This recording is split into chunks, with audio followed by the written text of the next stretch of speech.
Good morning. Sorry I can't be with you at church this morning. As you might have heard, we have an active case of COVID here in the rectory, so I'm in isolation now until the end of the week, all being well.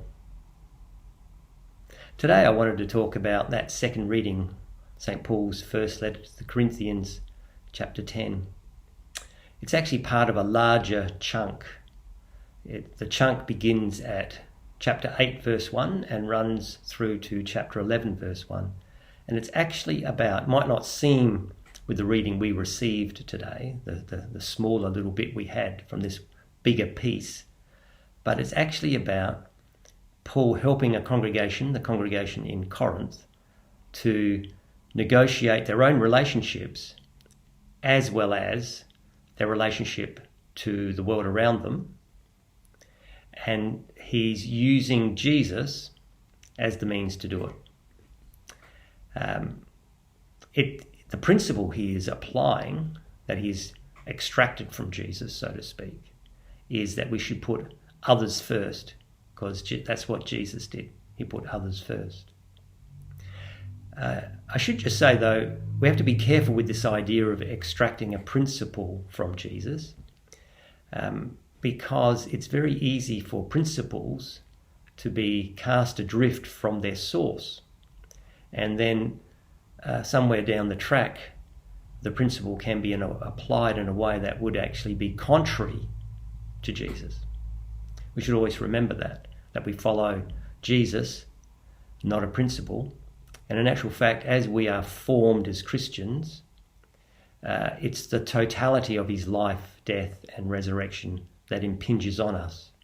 And even though it might feel like, and it's quite reasonable that at times we, what feels like extracting a principle, we're actually always letting that principle sink back into the totality of who Jesus is.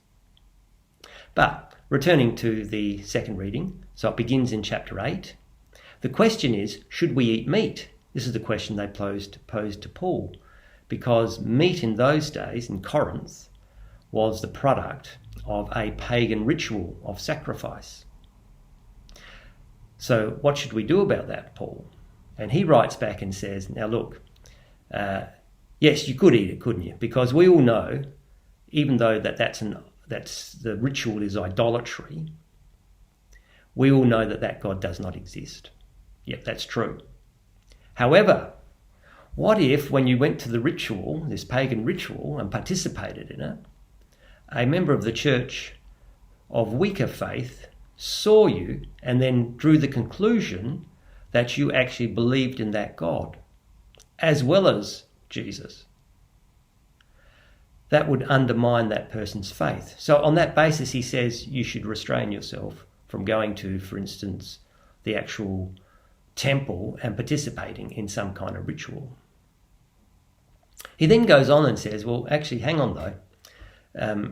There's more at stake here as well, because there's a temptation for those who think that they could go to such a ritual to overestimate their maturity in faith. Because in actual fact, participating in a pagan ceremony carries more power than we think. And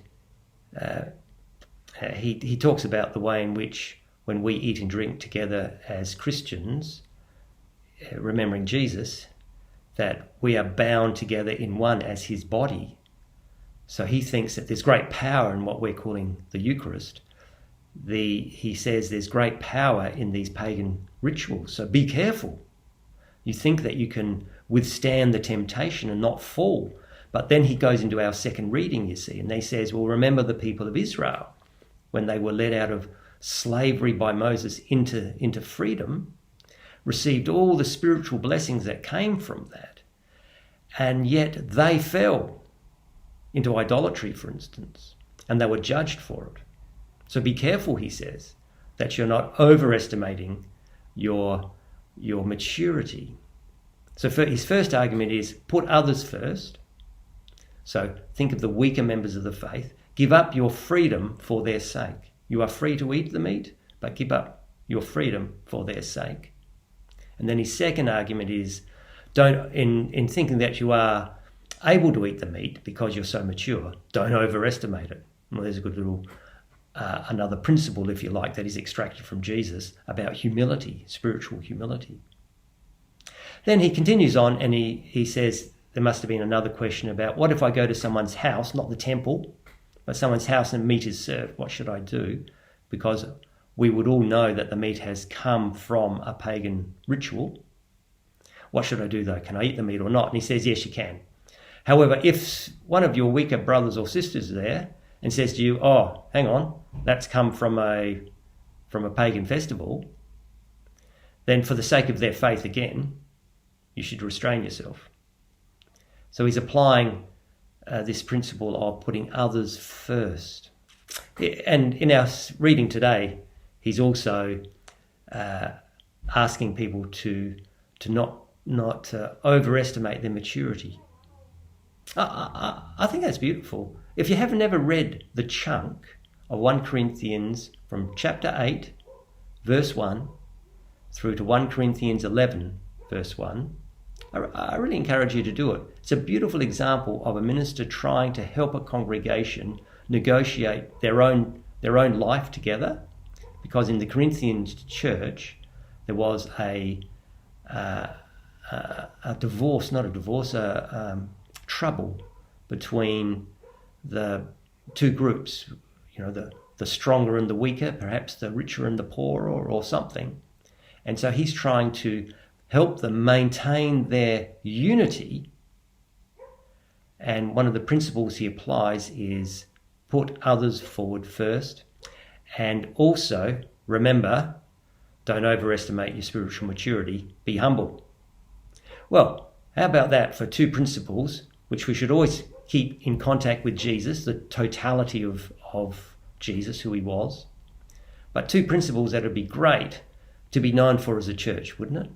That we don't overestimate our spiritual maturity, which doesn't mean you have to put yourself down, and that we also put others first, which again doesn't mean we have to put ourselves down.